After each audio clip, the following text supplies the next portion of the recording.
maintenant. Voilà. C'est la bonne venue, là. Planète Solar, c'est un bateau qui est connu pour avoir fait le tour du monde uniquement à l'énergie solaire. Voilà. Et ensuite, après avoir fait le tour du monde à l'énergie solaire, il est rentré dans une deuxième vie, qui est d'être une plateforme pour les scientifiques, une plateforme navigante pour différentes expériences scientifiques. Il a eu une mission en 2013 qui était de suivre le Gulf Stream pour voir l'évolution du Gulf Stream, la salinité, la température du Gulf Stream.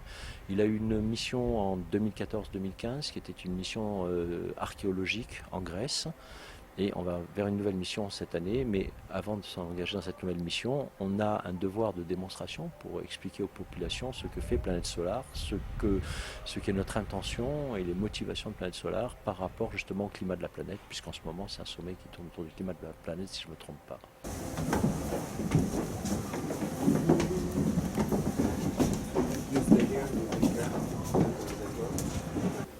L'arrivée de son tour du monde, le bateau a fait, c'était il y a 2 ans, une première croisière scientifique dans le Gulf Stream. On a parcouru l'océan Atlantique Nord, on a traversé l'océan depuis le Maroc, on a été en Floride, et puis ensuite New York, Boston, Halifax, Saint-John à Terre-Neuve, ensuite on a été jusqu'à Londres. Et tout ça avec des scientifiques.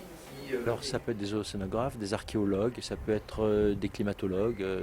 Alors il faut savoir que l'avantage de ce bateau, il est unique, c'est le seul bateau au monde capable de faire ça. Il a 0 émission, donc il ne trouble pas les prélèvements marins. Il avance doucement, ça fait partie de sa conception, ce qui est très intéressant pour les prélèvements des scientifiques, ça leur permet de travailler à leur rythme. Et il a une énergie qui est inépuisable, qui est le soleil.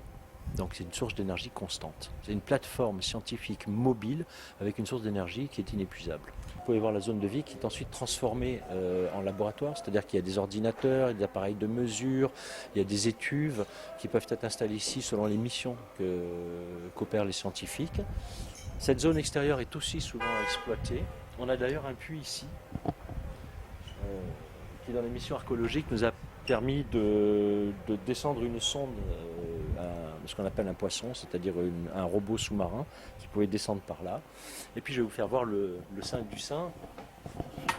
Le pont supérieur.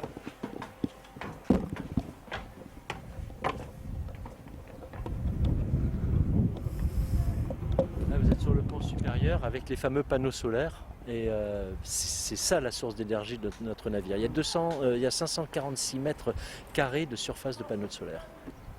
En quelque sorte, on est dans la cuve de carburant, on est en train de regarder le carburant. Oui. Alors naturellement, c'est exactement comme un réservoir d'essence, on a de l'essence d'un côté, il faut la stocker de l'autre, donc on la stocke dans des batteries. En l'occurrence, c'est quand même pas des batteries au plomb, c'est des batteries lithium ionique, c'est ce qu'on appelle du lion. C'est de la terre rare. C'est des batteries qui ont une durée de vie relativement longue et qui sont recyclées après utilisation. C'est pas le prototype d'une série de bateaux qui vont être propulsés par l'énergie solaire. C'était juste faire la démonstration que l'énergie solaire était suffisamment puissante pour faire le tour du monde avec un bateau. Voilà.